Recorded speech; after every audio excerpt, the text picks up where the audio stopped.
Assalamu Walaikum. Hello friends, how are you? Welcome back to my another video.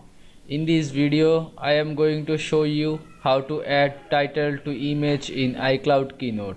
Let's get started. At first, you have to open your Chrome browser. Then open your iCloud Keynote. Then create your presentation. Now you can see here are my presentation. Now I add title to image in this presentation. At first I have to insert an image. Click this image option and click choose media. Now find your image. Then select your image and press open. Now wait some moment. I can see I insert image. Now I add title to this image. At first I have to select this image, then go to show or hide format style option. Now you can see here are a title option.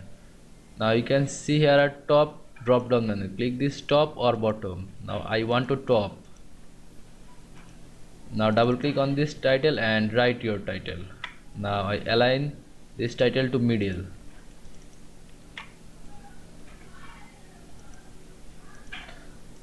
Now you can see I add title to image in iCloud Keynote very easily. I hope you enjoyed my video. Please like, comment, share and subscribe my channel. Thanks for watching.